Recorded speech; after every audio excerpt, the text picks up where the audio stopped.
What else? Good God. I've probably talked enough about the Ultimates line. Yes, you have. But we didn't talk about Ultimate X-Men. Ultimate X-Men is really good. Let's leave it at that and move on to the next stuff. It's my favorite of the X-Men books. All right. It's my favorite of the Ultimate books.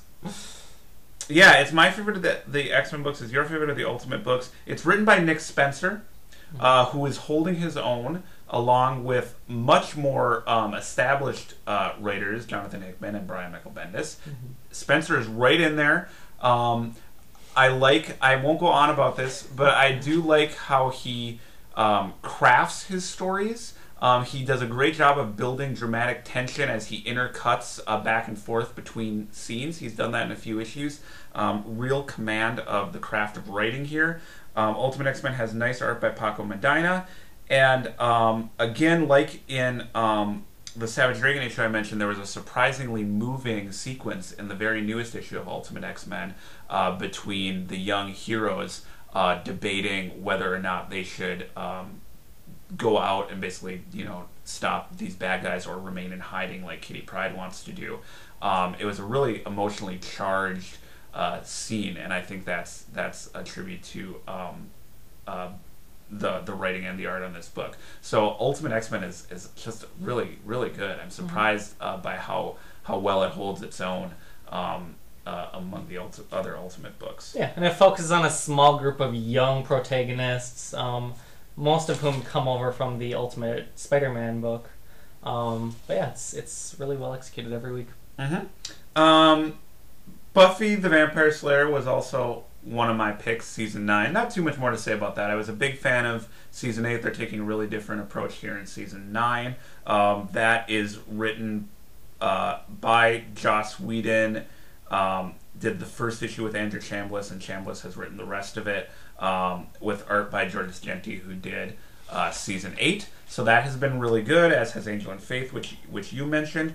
But one that I want to talk about even more than Buffy and Angel, not because I necessarily think it's better, but because it's maybe gotten less attention, and I was surprised by how much I liked it, is the miniseries Dollhouse Epitaphs, which was based on another Joss Whedon show.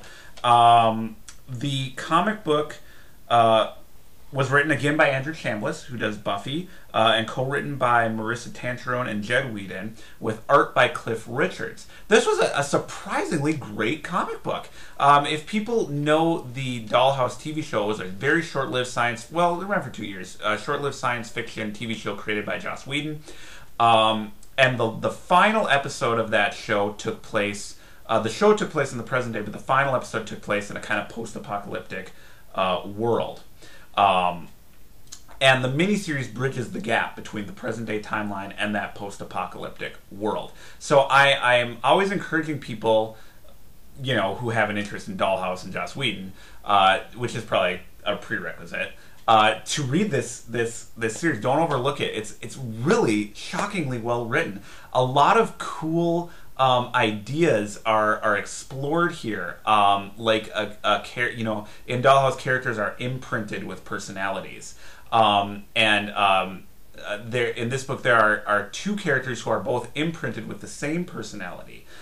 So they're essentially the same person, but as people exist and accumulate experiences, individual experiences, do they remain the same person? What happens if those two characters become attracted to each other? All kinds of cool philosophical kind of issues are raised in this series while telling an exciting action story featuring our favorite characters from the Dollhouse TV show.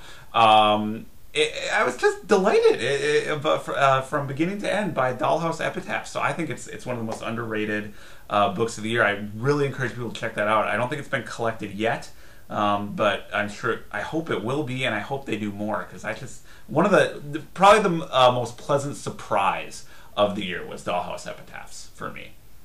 Cool. Yeah, we haven't talked about any manga really yet, so maybe a little bit of manga we can talk about. This year saw 2 Tezuka books come out. Sama Tezuka, Book of Human Insects, which kind of follows a woman who's, I don't know, she's kind of like a femme fatale. Like, people fall in love with her, and she kind of uses her ways to kind of like manipulate things and get people to do what she wants and get further in life. But the real standout form was Princess Knight, which is a very something that people have been wanting to collect for a while. Very influential on shoujo manga, pretty much shaping shoujo manga.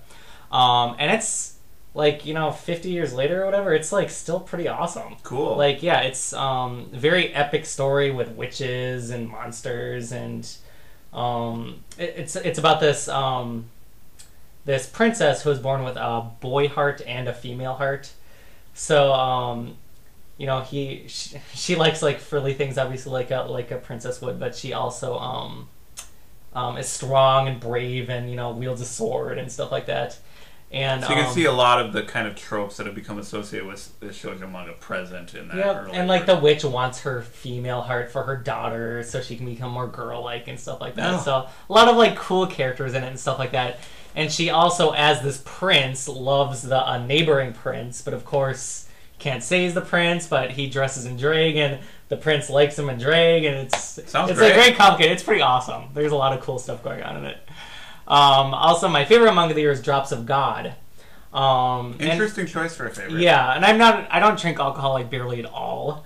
But it's just, the world of wine is really, really fascinating. Yeah, it's about wine. Yeah, it's about wine. There's not, obviously it's not big action manga. It's a lot of people just sitting around talking and stuff like that, but it really transports you to this world of wine, and you can really, get a sense of what they're talking about through the pages, through the dialogue, through the interesting choices they make with when they're tasting the wine and stuff like that. It's really cool. It's really compelling. You wouldn't think so just reading about it, but it's pretty awesome, and it's a pretty influential manga for the wine market across the world too. So I definitely recommend that one. Another one, Wandering Sun, is one that we both talked about and we both read for the podcast, and I think that's another one that has great characters in it. About two transgendered children. Great characters, nice, kind of light, gentle artwork. And notable for a more realistic human take on transgender issues, as opposed to something you would see in Princess Knight. Exactly. All right.